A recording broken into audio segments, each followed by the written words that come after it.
ওই কাকা মাটির ব্যাংক এটা কয় টাকা কাকা? কাকা 150 টাকা। 150 টাকা? 150 টাকা। কাকা হইছে কি আমার কাছে তো টিয়া নাই, দেখি কয় টাকা আছে আমার কাছে। কাকা আমার কাছে 20 টাকা আছে, 20 টাকা দিয়ে আমার মাটির ব্যাংকটা দিবেন। কাকা 20 টাকা কি দেওয়া যায় কাকা? 20 টাকাই আছে, আর কোনো টিয়া নাই লগে কাকা। আচ্ছা, কাকা যদি না থাকে কাকা এমনি নিয়ে যান কাকা। মানে কি কি হইছে বুঝি আমার ছেলে থাকলে তো নিত। হ্যাঁ। তুমি আমার ছেলে, হ্যাঁ। 20 টাকাও দিলাম, তোমার ব্যাংকও দিয়ে দিলাম। তা দুটোটাই দিয়ে দিছেন? দুটোটাই দিয়ে আচ্ছা ঠিক আছে, তাহলে আমি যাইগা। আচ্ছা, যান। আচ্ছা ঠিক আছে, যাক। হ্যাঁ জন আমারে দিতে পারছে, আমার তো নিতে সমস্যা নাই, তাহলে ভালো থাকবেন আপনি।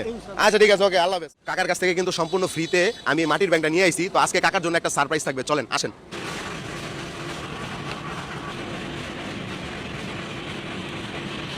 তো দর্শক, ঘটনা যেটা ঘটছে, প্রথম কথা হচ্ছে আমরা ব্যাংকের মধ্যে হচ্ছে 1500 টাকা রেখে দিছি। এটা তো কাকা যে আমার এই মাটির ব্যাংকটা ফ্রিতে দিলেন, আপনার লস হলো না? হ্যাঁ, লস হয়েছে। তো কেন দিছেন? দিছি, আমার ছেলে হিসাবে দিছি। ছেলে হিসেবে দিচ্ছি আপনার, আমার কাছে টাকা নাই, আমার কাছে টাকা আছে বুঝছেন। আমি আপনার জাস্ট একটা পরীক্ষা করছি এবং আপনি আজকে পরীক্ষা টাকাটা আপনার দিয়ে নেই। আচ্ছা এই যে আপনার মাটির ব্যাংকের দাম, মানে মাটির ব্যাংকটা কার?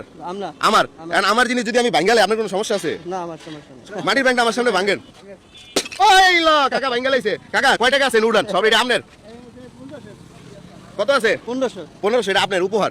কেমন লাগলো উপহারটা পাওয়ার পর? ভালো লাগলো। ভালো লাগছে? ভিডিও করতেছি, এদিকে তাকায় একটা হাসি দিবেন। যদি আপনার হাসিটা সুন্দর হয় আমি আরো 500 টাকা দিব, কিন্তু সুন্দর একটা হাসি দিতে হবে। আচ্ছা, আচ্ছা। দেন। দিছে?